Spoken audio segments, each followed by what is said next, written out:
Good morning, students. I hope all of you are staying at home and keeping well. So, today I'll be starting with the first video lesson of class 9, that is fundamental unit of life.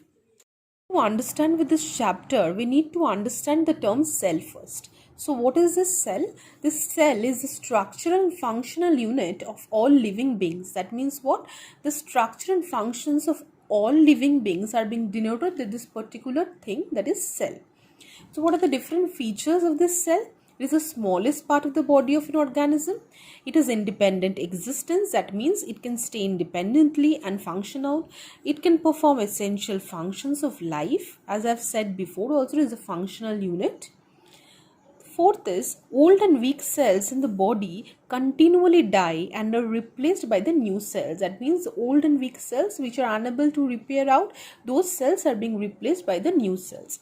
And next important feature is that we all know that egg cell is a cell from which one living organisms are being formed.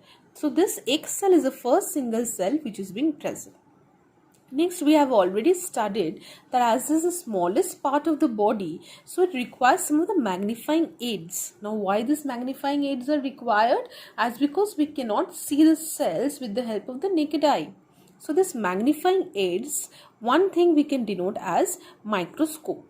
So, different types of microscopes are being discovered by different scientists. Firstly, Antony van Leeuwenhoek, 1632 to 1723.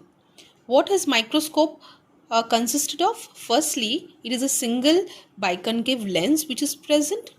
It is referred to as a simple microscope, and the magnifying power was up to only 200 times. That means what? This microscope is unable to magnify much, and that is why it is referred to as a simple microscope. Secondly, Robert Hooke from 1635 to 1703, he used two lenses for the greater magnification.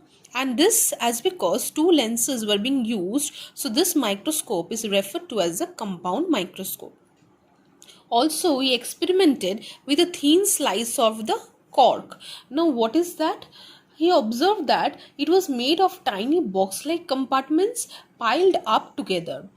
So this reminded him of the rooms or the cells of the monks in a monastery, and so he said that the cork was made up of the cells.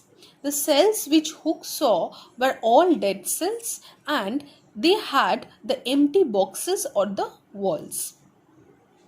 The next type of microscope which was being present is by Ernest Ruska and Max Knoll in the year 1931. So this microscope is referred to as the electron microscope, which uses the beams of electrons. So it has a magnification of over 2000 times. So in this microscope, it is a type of compound microscope definitely, in which the light is being used and which is being bent by the glass lenses to magnify the image, while the electron microscope uses the beams of electrons which are bent by the magnets. Topic is cell theory. So in the year 1838, Matthias Kleiden, a German botanist, he announced that every plant is made up of a large number of cells. He added that these cells perform various life processes.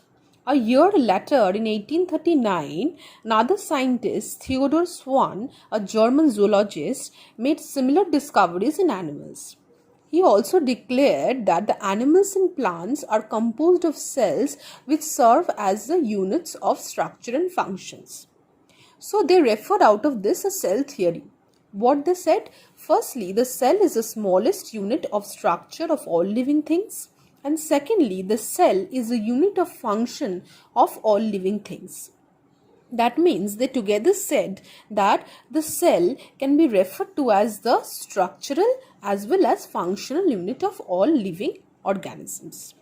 Some years later, in 1858, Rudolf Virchow, another scientist, he made an addition to the cell theory. He said what? He said that all cells arise from pre-existing cells. That means what? There is one cell from which this particular cell will arise. So, one pre-existing cell is being present. So from this lesson, what we can summarize? Firstly, the cell is a structural and functional unit of all living beings. It has an independent existence, definitely. And this cell, as because they are very, very small, they are microscopic in nature. That is, we cannot see through our naked eyes. So for this, magnifying aids are required. This microscope is required. Three types of microscopes mainly were being discovered by three different scientists, and these microscopes are simple microscope, compound microscope and electron microscope. In simple microscope, there was only a magnifying power of 200 times. In case of compound microscope, there were two lenses for greater magnification. And in case of the electron microscopes, the beams of electrons are being used, which were bent by the magnets, and the magnification was over 2000 times. So we can conclude the cell theory.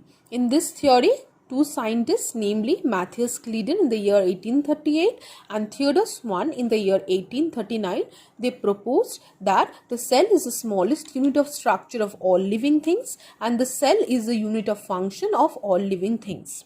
Whereas after some years, another scientist in the year 1858, Rudolf Virchow, he said that all cells arise from the pre-existing cells. Thank you.